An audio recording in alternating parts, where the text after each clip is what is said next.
We have him there on air right now. Sanjiv Kapoor, Chief Operating Officer of SpiceJet. That stock is on fire. 4% up. ATF prices have gone down. Thank you so much for joining us, Mr. Kapoor. Could you give us a sense as to how much each rupee of ATF price cut affects your earnings? Well, I don't have it on a rupee basis, unfortunately, but I can tell you that prices have come down now about 10% in the last 2 months, and 10% of our fuel bill is about 320 crore for the year, based on fiscal 14. So it's a significant relief, which we welcome very much. How much of that will you be able to pass on to your consumers, to your customers? That seems to be the number one question. We already have the lowest airfares in the world on average, and the highest cost in the world. Our fuel cost in India, even before this price cut, was about 40 to 60% higher than global averages. So now after this price cut, which is a huge relief for us, we're still significantly higher than global averages. So unfortunately, this is not something that is going to allow us to reduce. The fares can't go lower than what they are today, but it will give us relief on the cost side. Okay, that's now my question is that we've seen that some kind of drop in passenger volumes in railways. Has there been a commensurate increase in passenger volumes on airlines? Well, in September, passenger volume year over year grew about 28%, which is phenomenal. And I think a large part of the growth is driven by the fact that airlines are now stimulating demand and getting rid of excess capacity by having these advance purchase sales, which are working very well because they help us get rid of excess inventory, and it increases the total revenue per aircraft and average revenue per aircraft. And it also gives passengers great deals. So, yes, there has been a significant bump up in volumes whenever we have done these offers, and we think it's a win-win for everyone concerned.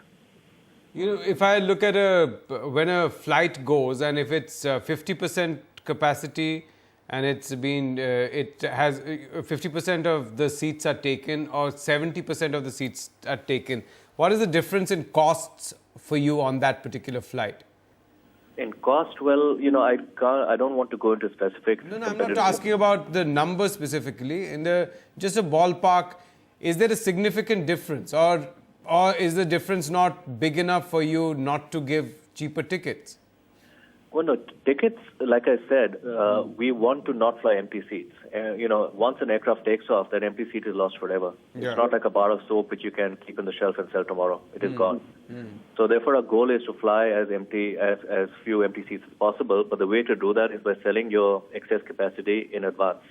You don't want to sell it last minute, because last minute customers tend to be the least price sensitive. And if you then do your biggest discounts in last minute, then you're just shooting yourself in the foot.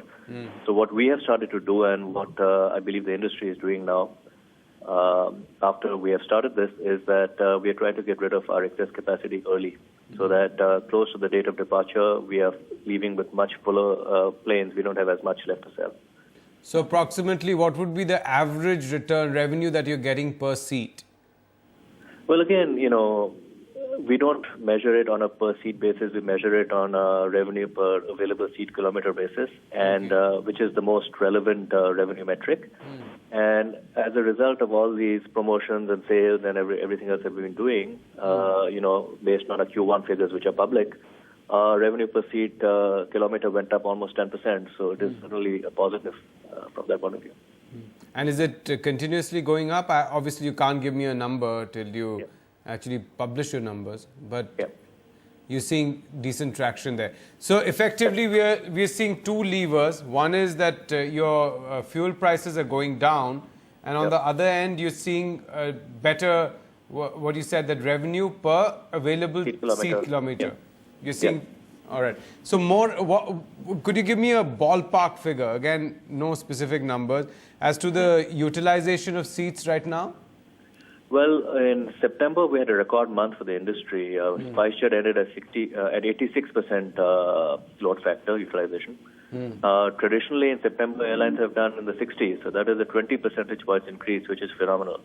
October, I can't give you specifics. The data will be filed with the DGCA in the next week or so. It'll be out there. But, loads have picked up in general because of the pricing stimulation. Okay, so you're saying that actually we're going to see better numbers than September and October?